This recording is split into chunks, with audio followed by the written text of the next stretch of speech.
Hi, Paul. Hi, good morning. Good morning, good evening. So good to connect with you. Thank you for joining me today. That's fine. How are you? Oh, I'm doing well. I guess it's your weekend already. We had our Friday here, and so fun to talk to someone all across the world. Yeah, I know. Yeah, So yeah. you are gonna wait for a couple more minutes? I think we can go ahead and get started. I think we're just hitting 5 p.m. my time. And Yeah, I've been so excited to talk with you. Like a lot of people, am just a huge fan of your work and your colors.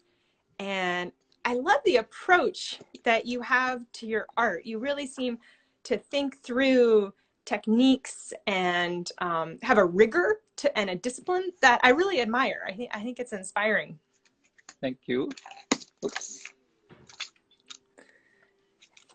And I know today we talked about going through some flexing creative muscles, which is something I think is a Yes. wonderful idea, especially as so many of us are still kind of in this lockdown quarantine of things we can do at home to practice. And before diving in, do you think you could share with us some of your favorite tools and kind of a little bit of what you might use in approaching some of your different pieces? Sure. Just let me set up my camera so you get a different view of my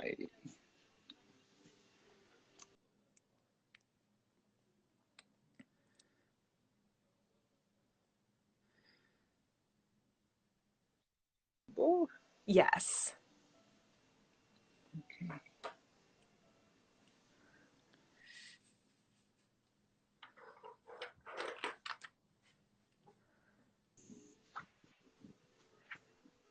Favorite tools, plenty. So you can see I've got my kit right here. Mm-hmm. And am I lagging? Maybe just a little. Let's keep trying. I think, Okay. yeah. So first favorite tool must be my pencil. So a lot of people be asking me, so I like to use my Blackwing pencil. So can you see it? Oh, good choice. Yeah. Love those black Yeah. wings. So I like the Blackwing soft. So they have a medium soft, and soft. So the black one is the softest. So it gives you a really nice mark on paper, and it's quite very versatile, and the color is just beautiful. Yeah. Yeah. Oh, here's one of So mine. Yeah. cool. Yeah, there's a fun history to those. Actually, my mom many years ago gave me and my brother a pack of the original Black Wings. And then we Hmm. looked them up on eBay and they were selling for like 20 or $30 a pencil. But I liked them Wow. too much. So I kept my pack. And then I think that pencils.com Blackwing, was able to restart production and I'm so glad they did. They're wonderful pencils. Nice. Now, the next tool will be my full-day pen. This is a bend nib pen made by Sailor, and I use Mm-hmm. it for my sketching quite a bit, especially when I'm outdoors. So this pen allows you to do the thick and thin lines. Oh, that's terrific because you get such Yeah, calligraphic marks. Can you tell me again the name of that, Paul?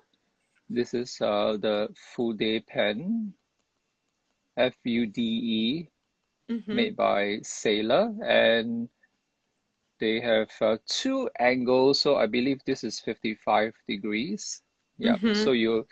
so I'll just draw the nib a little bit for you. So that's the pen. So it is bent slightly at about 55 degrees. So some people think that, oh, the nib is broken. It's not.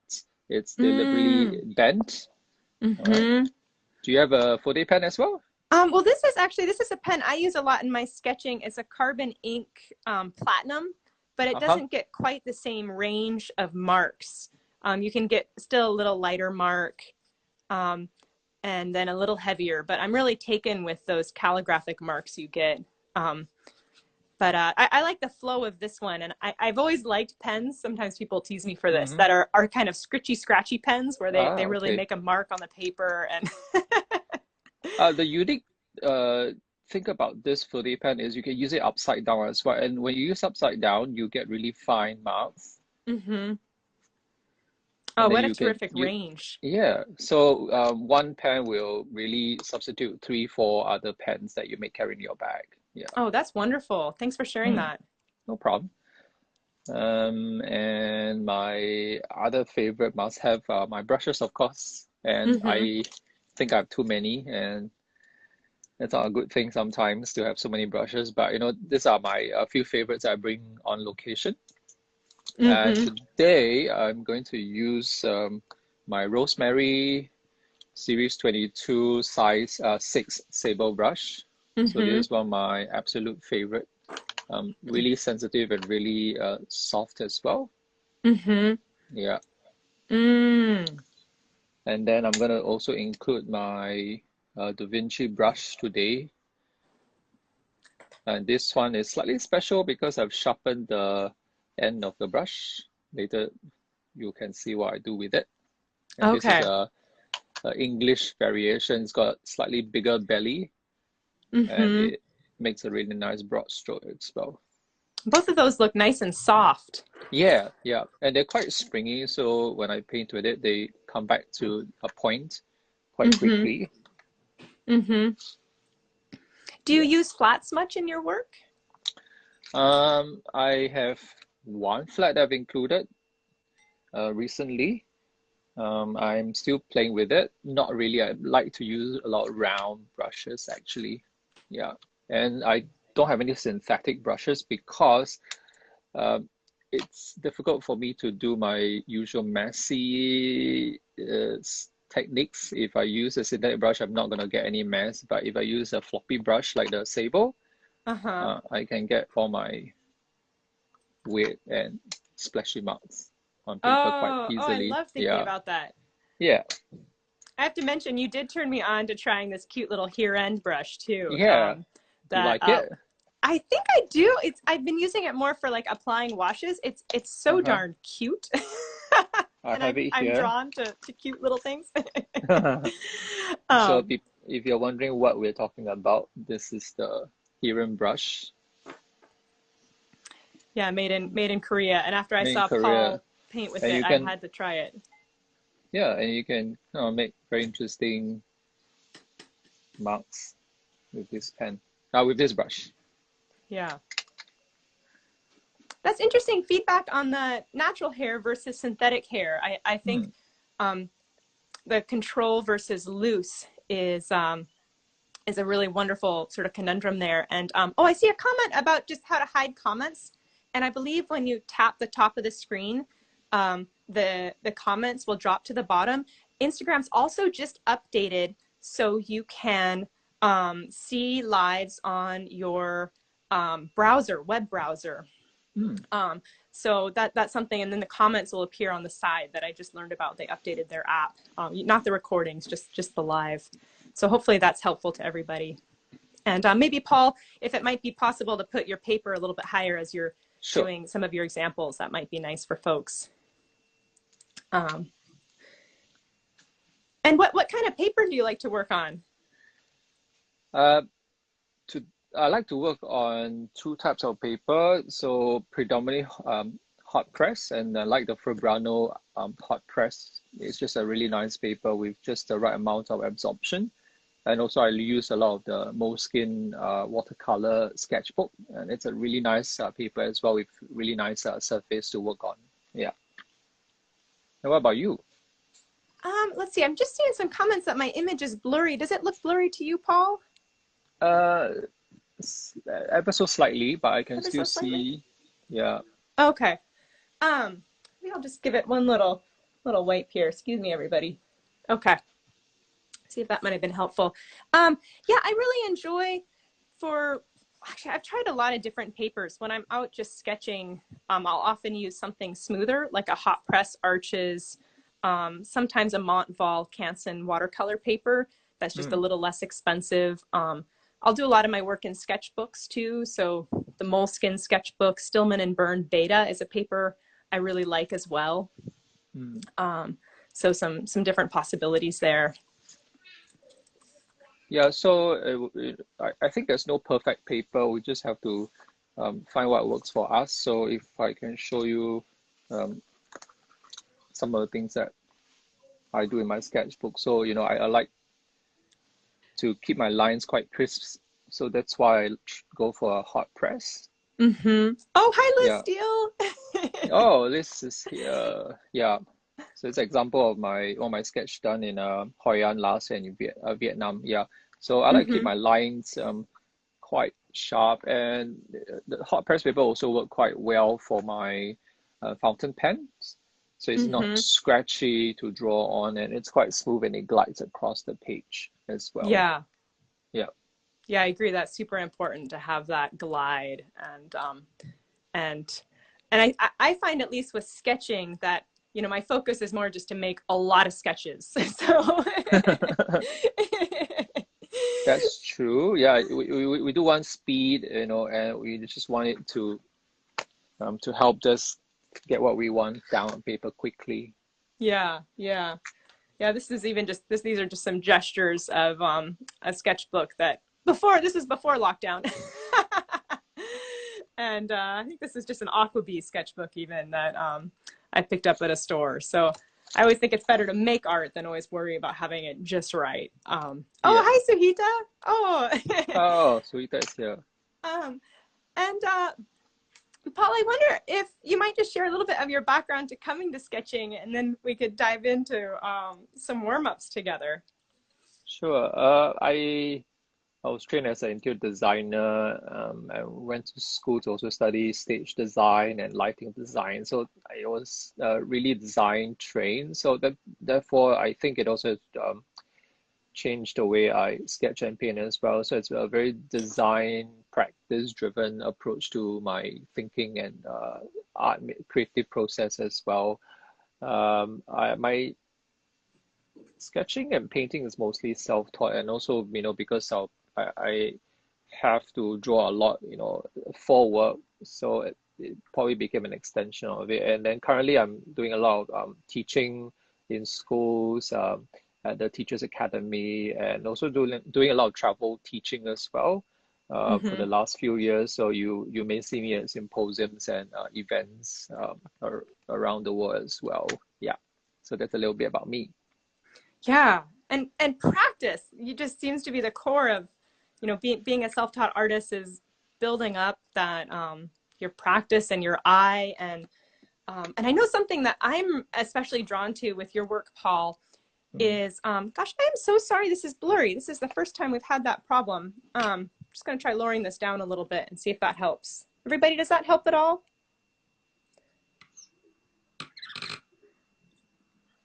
Um, Paul, does that look a little more readable on your end?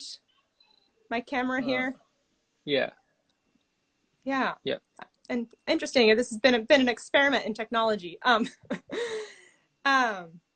but coming back to practice and with your eye, I love that you bring in these just like fantastic colors in like how you interpret reality that I think is really remarkable. And maybe if we could share a little bit of kind of how you've cultivated that, and then diving into some drills.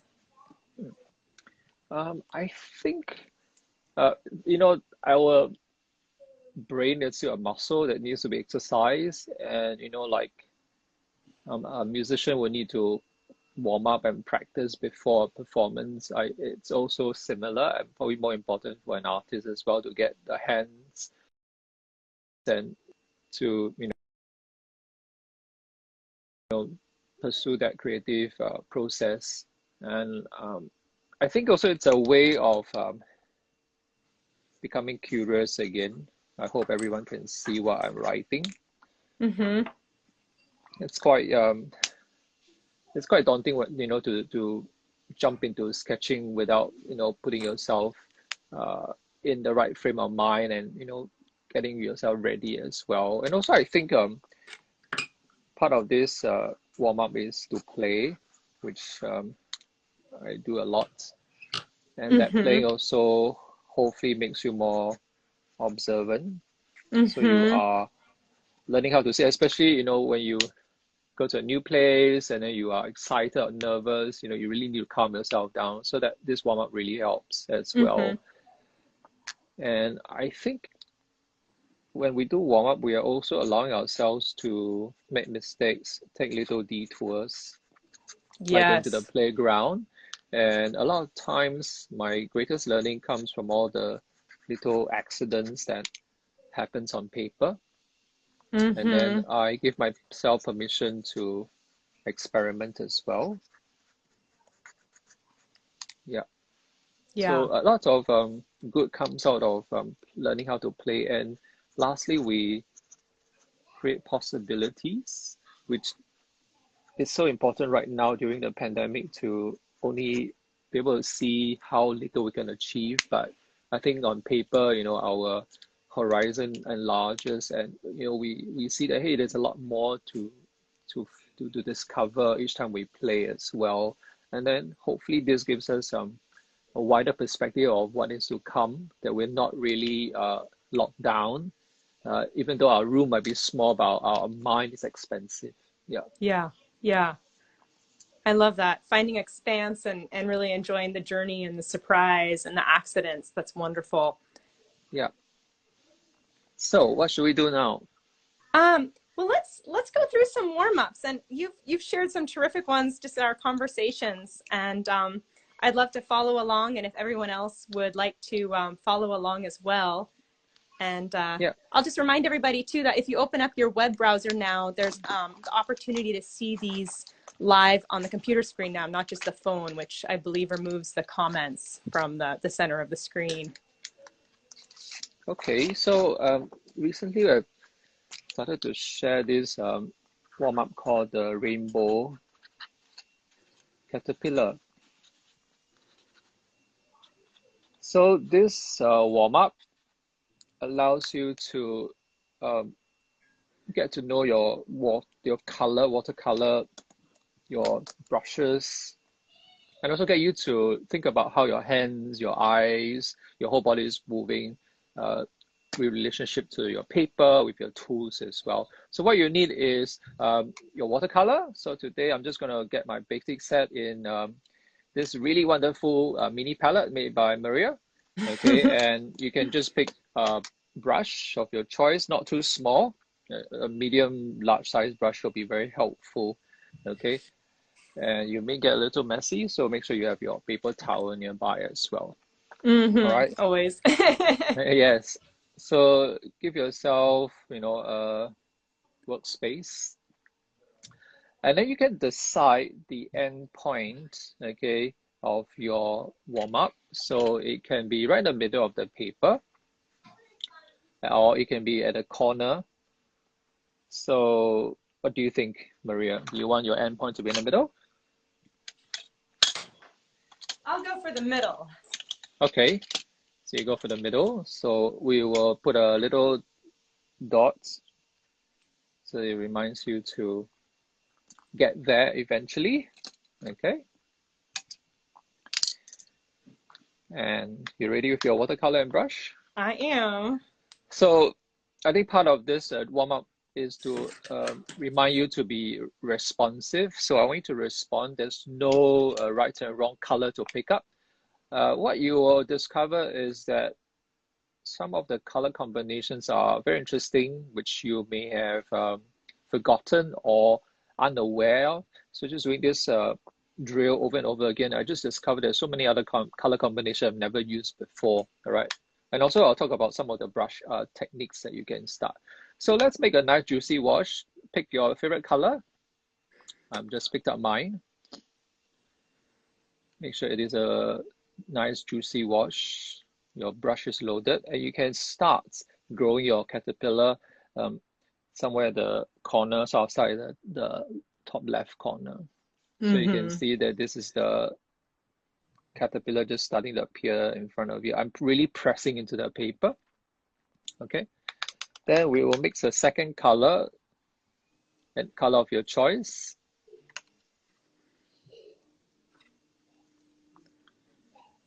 So here, we're going to get this second color to kiss the first. So we're going to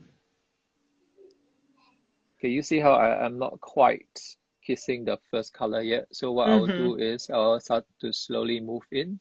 Now you can see how they are starting to blend and dance. Mm-hmm. Hmm.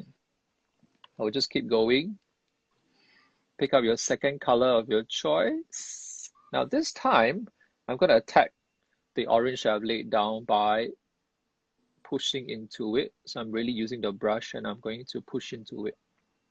So that's Uh-huh. another brush technique that you can try. All right. Pushing it to it.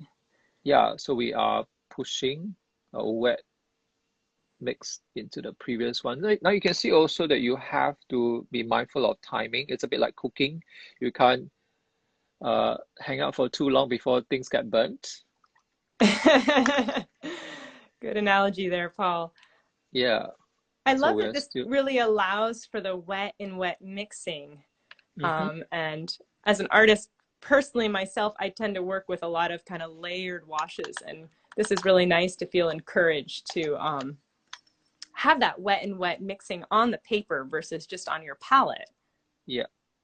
Now we can also try to pull away. So just now we are pushing into, so now we are going to, so I made a big juicy mix in my brush and I'm going to press and pull away.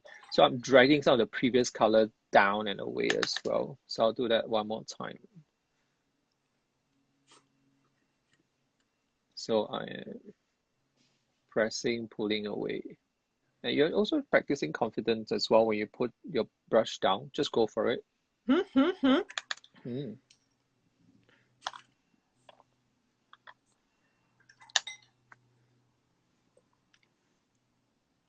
Oh, these are fun.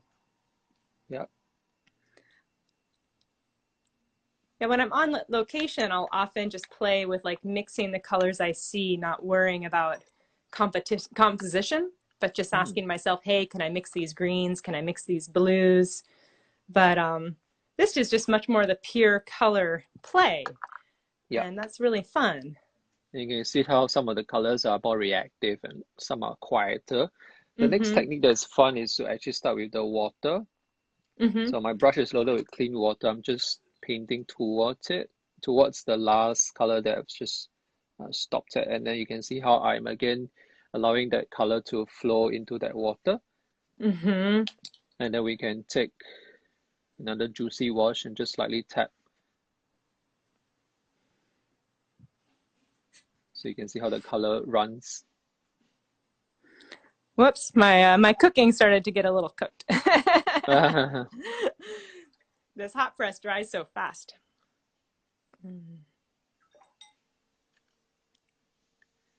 Do you have a favorite color, Paul? I like ultramarine, French ultramarine, indigo. Can I choose a few more? Yeah, of course. Transparent Paro orange. That's another favorite of mine. Yeah. So we're just gonna keep going, and so you can use any of the technique that I mentioned. So you can push the color into, pull the color away. You know, um, use water as a way to tease the color to flow.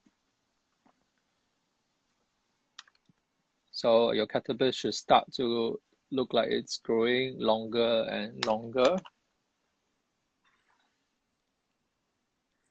Oh, and I love seeing just like the kind of organic mixing going on the paper that you just can't really create intentionally by pushing the paint around with a brush. Hmm.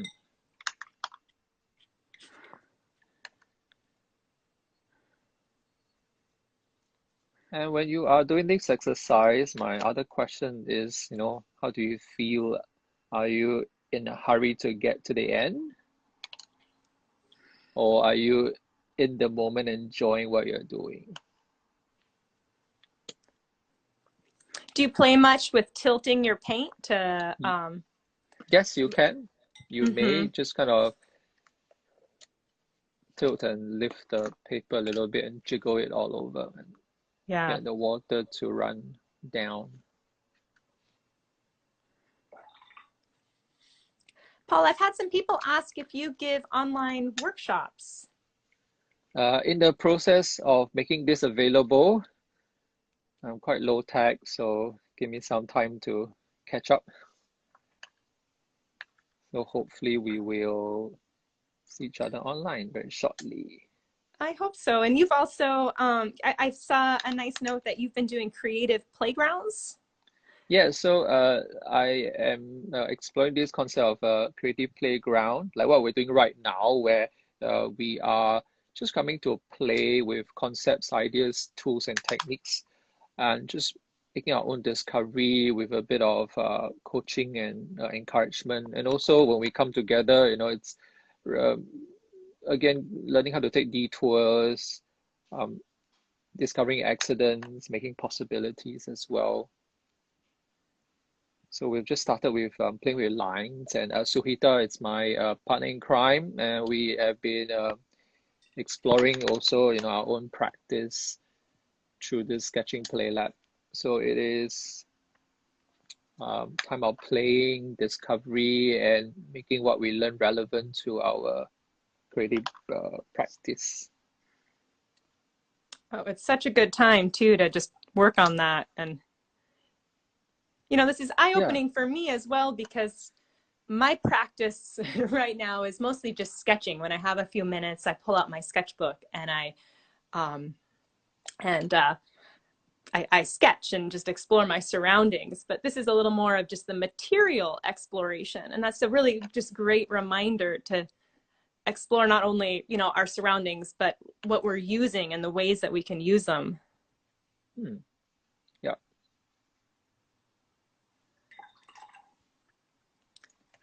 Paul, I see a question about if you ever use a white resist pencil in your work. Someone's just curious what that is. Yes, let me just find it.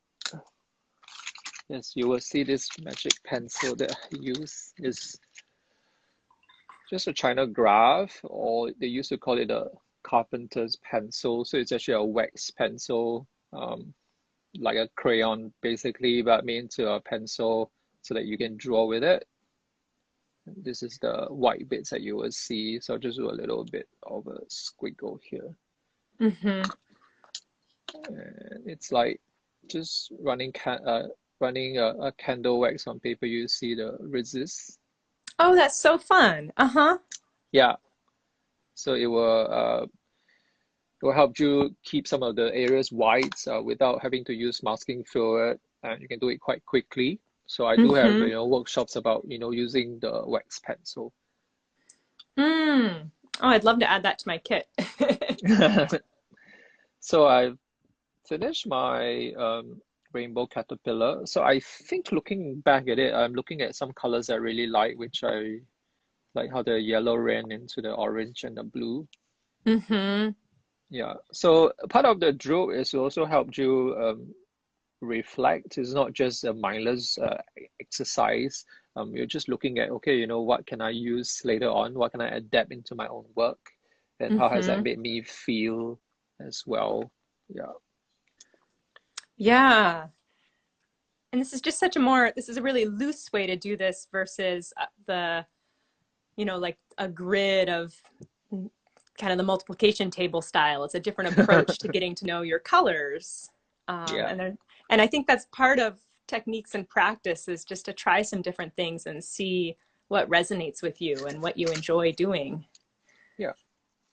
And at the end of the day, you should have fun as well. If this is painful, then maybe go drink a cup of coffee and come back to your sketchbook again. Yeah. Take a deep breath, roll your shoulders. I know.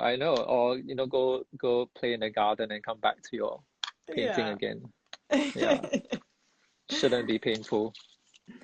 I just see a question about the difference between French ultramarine and ultramarine. And speaking a couple weeks ago with Jane Blundell in Australia, she observed that the difference is 2 microns in the grind. So I personally find very little difference between them in how I use them. Paul, I don't know if you have some feelings there. I think for me, French ultramarine is a little bit more granulating because the particles are a lot bigger, so you can actually see the bits on paper. Yeah. And it is slightly reddish compared to the regular ultramarine, but it's barely perceivable. Yeah. And then what Price is the green point, you're using? Green, today I'm using Sap Green. Yeah, so this is like the essential palette that I have. So if I have to pick a green that I will use very often, I will pick the Sap Green. This kind of it's kind of in the middle between a really warm green, like an olive green, and a really cool green, so that I can bump it up or kind of tone it down quite quickly. Yeah. Yeah, nice and bright. Oh, that was a Mm. lot of fun. Yeah, so we should feel a little warmed up and ready to tackle something more challenging, I guess. Uh-oh, what do you have next? What do I have next? Let me just get my other piece of paper. Um,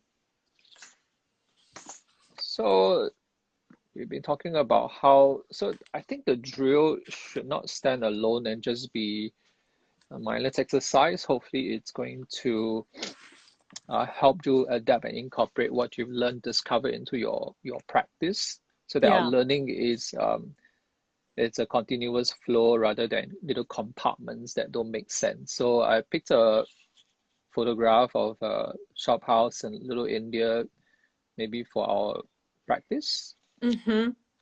Can you see the photograph?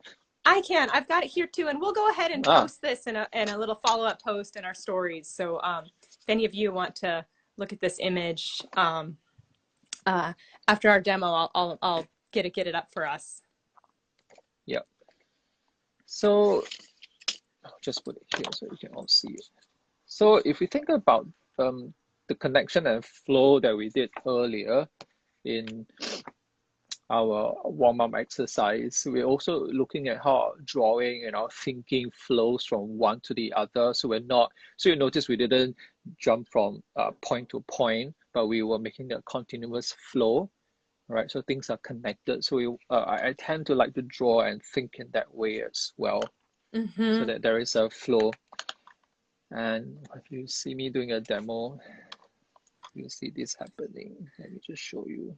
All right, I'll So try what's and the tag along so, here. And flow is so certainly what just one word I associate with your work of just the shapes flowing into each other and the colors. And I so think, mm-hmm. what's the first thing you do when you are going to start? Yeah, well, so I often start by sometimes I'll even do a gesture on my paper or in the air just to get a feel Mm, of the rhythm from one thing to the next to kind of envision, I'll often make a little viewfinder if I'm looking at something to see what's going to measure up and then kind of dance my pen around. And then if I'm, mm. starting with pencil or pen, I'll often just dive straight in with pen. We'll dive in and begin sketching. And I 90% of the time do pen first. Okay. So what I'll do first is to make a mess. Oh my gosh. Oh, So you're that so I pushing my comfort zones. I love it. so that I say hi to the paper and yeah, kind of mess it up a little bit so that it's no longer precious.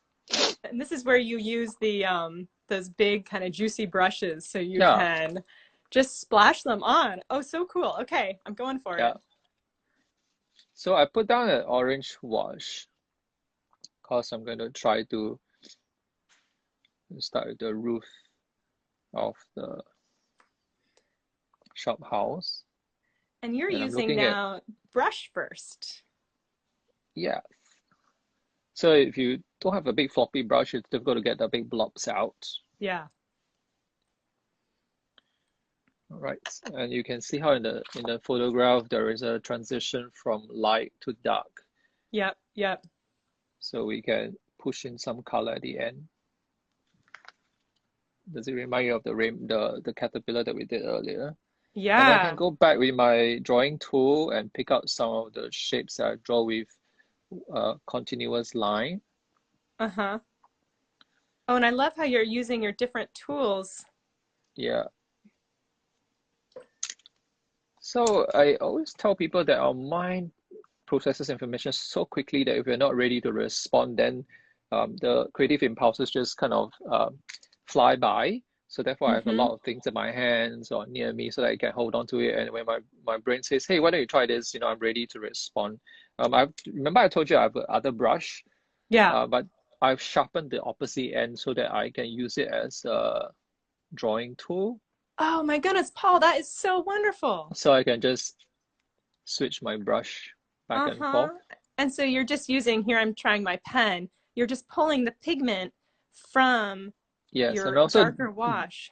yeah, I'm also dipping the tip into wet paint on my palette as well. Uh-huh. Yeah, just to continue the drawing and the painting. So I often, I do draw the whole scene before I paint, but often I find that, it's cast in stone. I've drawn everything. What else is there to do? So I tend to like that ability, to take detours, like going to a new city or country, you don't really know all the roads, but you will just go with it. Mm-hmm. And you might be surprised, or you may actually make more interesting discovery because you walked somewhere that no Mm-hmm. tourists would go. So now I'm gonna use water also as a way of inviting the paint to move. So I'm just painting it Uh-huh. with clean water, and I'm just going to touch a corner and just let that paint run down. And I'm going to tip also the paper. Oh, Paul, it's so thrilling to see your work in action and your approach. It's different than anything I've ever tried in terms of, approaching a piece like this. Really fun. Yeah, so that each time you do a piece, it can be a very unique, playful experience. Mm-hmm. And And it's like you're doing a dance between the subject matter and the paint, and you're kind of responding to both instead yeah, of just being 100% focused on one or the other. yeah, it's a little bit like the drill. We're not rushing to get to the end point, really, even though there may be an end point. We are reminding ourselves that, hey, what am I doing right now, right here? Mm-hmm. So that, we are mindful of why we even want to paint. So I hope, are you having fun? I am. I'm just loving playing, with those rainbow caterpillar mixes of coming together. It's really, really delightful. And, the subject matter that you chose here of having the blues and the oranges and the awning. I know something I'll do when I'm on site is often just squint to try and focus on shape. Hmm. So also this is really useful as an urban sketcher because we are trying to, tell a really good story, and a lot of times, we want to make sure we leave room for our viewer and ourselves to interpret it later on. So Mm-hmm. I do like to leave, space and blank spaces so that maybe my story can be extended. Maybe I need to just stop right now because I've just put down enough information, and especially when the rain comes or we get chased away, Yeah. it'll be And that's fine. something that takes practice of knowing when to stop. Yeah. Yeah. So I've gotten the roof so far. I've gotten part of the structure. Now, it's not that I don't have a mental image of what I'm moving towards. I do because if not, we will get quite frustrated. So I know I have to start quite high, and I need to get to this bottom edge so that you can see the vegetables and fruits. And sometimes I do tell students that, no, hey, if you are feeling a bit lost, pause, take a breath, pick up your drawing tool. It could be your pencil, your pen, tip of the brush, but start to create a bit of information, okay, for yourself. What are you actually drawing before you are pressurized to paint everything? Mm-hmm. Yeah, so you can see here, I'm taking a bit of time to scribble so that I am slowing down a little bit and saying that, hey, this is about this grocery store. It sells vegetable, and there is a man walking past. And you can do this mental exercise when you are on location as well, and you are committing to looking and staring. I see a question about if you have some standard colors you always use. Like, I guess maybe that question too might be, how often do you mix up your colors? You've got like some standard favorites and change it up per location or spot or just for fun. Yeah, I like to mix my blues and the browns. So this set of colors are actually a lot of opposing colors. So the blues and the browns, which we'll use a little, gives you a nice gray mix that you can use for shadow. And then I use a lot of indigo as well to get all the darks.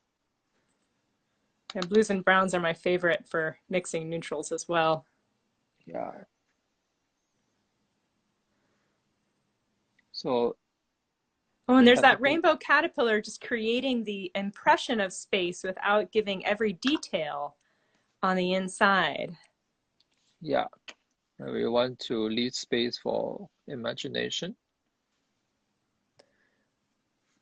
And not every bit will work, which is fine. And then just kind of learn from it and say, hey, maybe next time we'll just use less water, more, yeah. And if you're getting a little bit uncomfortable, not so playful, big mix, and then flick, splash.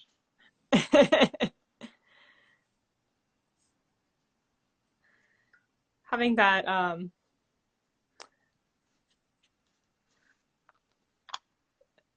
what's the word I'm looking for? Painting and drawing or talking. Sometimes my brain short circuits. Having that little mix of uncertainty to mix it up. That seems really wonderful. And it gives an energy to the whole piece too when you do the splattering. I guess it's also a little bit about like life where, we don't have everything charted out. We're just taking one Mm-hmm. step at a time. And I guess if you can cope with this uncertainty on paper, it will make you a little bit more resilient and hopefully mobile and flexible to cope with what it's really out there as well. Mm-hmm. I know when I've approached painting, I often, I tend to think back to front, big shapes to small space, light value to Mhm. dark value. And so this feels very different to me with my brain of kind of that mixing on the page, light and dark values. And can you describe some and, with a big scene, some of that process of developing a piece, what you're looking for? Is it just kind of connecting the chain of composition as you work your way around? That's a tough question to answer. Uh, I think this is not the only approach to thinking and sketching and painting. It's just a way to create that flow. Sometimes I Yeah. do need to think about, what it's, I'll just show you on this side a little bit. Sometimes I do need to think about what is the big picture, Mm-hmm. like what I'm doing right now. I'm just delineating some of these things that I see so that I know that I have enough paper space. I'm making sense of the whole scene and, not just have things get cut off. Yeah, so sometimes I do work from big to small, but this scene I'm making small to big. I'm also moving from the core of the sketch, which is really this portion here with that open window, and that is hopefully going to help you pull the paintings together. So everything is kind of, I'm trying to relate what I'm sketching back to this very essential and core bits of my sketch. So I'm not, the other thing that you will see students doing, I'll just show you negative demonstration. So people will start to do a little bit here, a little bit there, a little Uh-huh. bit here, and then they'll start to see the the sketch or the painting falling apart because Uh-huh. it's the thought process is so scattered that it's difficult to pull them back together. It Uh-huh. is it's not that we shouldn't be mindful of the other bits, but we just want to make sure that we are not running all over the page. Mm-hmm. Yeah. Oh, that's really wonderful, Paul.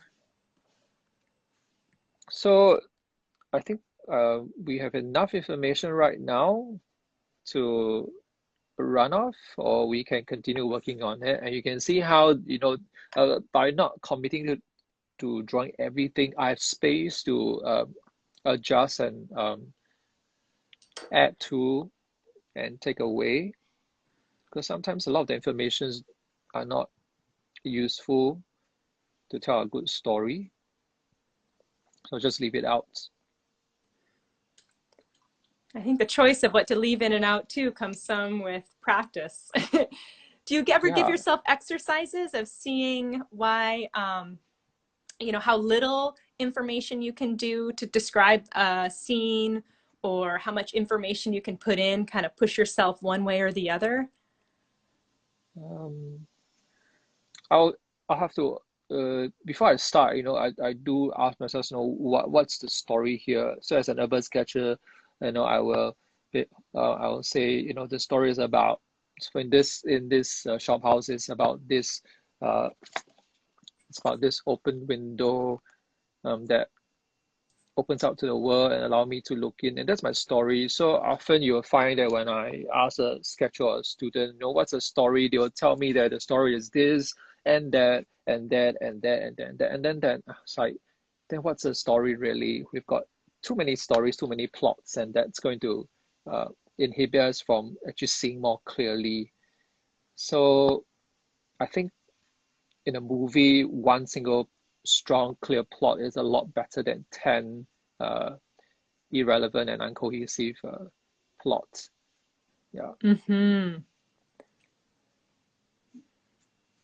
So I'm making the bits that don't serve my story maybe a little bit more faint, uh, maybe less colorful, soften the edges a little bit. Yeah, so I'm And using a different pencil right now just to see how that will respond, because a lot of times, just having very limited tools, just one pencil can, limit your thinking process. So I'll just throw in another one and then see what happens. up and above, I was using a Blackwing pencil as well. And then I have this little teeny tiny Itoya pencil I've had for years. That's this little red. You can tell I've had it a long time because it's short, but it's just a standard, I think, HB. Wow. Oh, thank you for walking us through this, Paul. I saw another question too. If you could talk just one moment more too about um, how you're maintaining the flow versus going from one spot to the next. And if I understand it, it's that as going from, it's kind of like that rainbow caterpillar, as you're Mm-hmm. allowing your brush elements to kind of interact and be related to each other versus jumping around the page as much. Is that right? Yes, so you can see how we started from the roof, we came down, and then we are now describing the small objects. And as I get to the interior of the shop, I'm also looking at the value, the tone. You can see how I've just made it a little darker because I'm now asking ourselves, should the interior be darker or lighter than the exterior to achieve that sense of space, light and dark. So I'm now again relating back to how I've started my journey. So you can see I popping in a few dark shapes just to depress the space. Oh, it's terrific. And your colors are so rich. Do you ever like spray your palette with a mister first so your paints are a little juicy, or do you just take a couple minutes to really wet your paints with your brush to kind of activate the Yeah, colors? good question. Yes, I actually have a spray bottle in my kit. that I spray my color, get it moist and wet, because in Singapore, when I travel to hot, humid climate, it does get really dry, and it's just taking a lot of time to pick up paint. So I just mist it first, get it wet, so that's easy for me to start getting paint down on paper. Get those juicier colors. Yeah. Oh, and that's terrific. And then going in and adding details. Yeah. Your And also process is so dynamic. It gives it gets such energy in it. I really love your work, Paul. It's truly inspiring. Thank you. Can you tell us anything else you've got on your plate right now? You've got the artist playground, or any other upcoming things or ways that people can stay in touch with you or follow and stay connected? You can visit my Instagram page. I do a lot of updates over there. This year, all the traveling workshops are cancelled, so hopefully next year we'll be back in Vietnam for another art, food, sketch, culture tour. So that information again is on my my Instagram. I have a website as well. You can find the link in my Instagram bio. What else? Yeah. So basically that's it. I'm still trying to get my online workshops up and going. So stay with me. Hopefully I'll be tech savvy very quickly. We appreciate that. So I have to learn from you how to do all the tech stuff. Oh, I just so appreciate you taking time to paint with us today and share your approach, Paul. You've really pushed my comfort zone personally in a really wonderful way, and I hope that everyone who's been able to follow along has had a chance to experiment as well. Maybe we could just I see just a couple sort of final questions, and maybe if you can share these, and then I'll be, this recording will be live for the next 24 hours, and I'll be posting it to my YouTube as well, which hopefully will be a more crisp version. I'm sorry about the blurriness. I'll try and read into that. But I did see a question, Paul, about any favorite reds, since you've got these kind of brick reds and transitions and... Reds. I'm mostly using permanent Alizam Crimson, so it's a red that is in between a really warm and a really cool red, and I use it to mix up. So the Alizam Crimson is here, and I use Pirate Orange, transparent Pirate Orange, which is a little bit more reddish. So let me just put it on paper so you can see it. So that's the permanent Alizam Crimson. And then you can see the orange. And that orange is a terrific mixer, being transparent. And yeah. And I have got a brown, and that's quite enough. That's a basic kit, but I do have another favorite red, which is the cadmium red. So if I put it down, so this is like a spice. It's bright, opaque. So if I just do it here, you can see how it pops. It makes a really nice fiery red. So a nice pigment to put on kind of last or on top. Since it's opaque and will really sit on the paper. Yeah. So that's the accent at the end.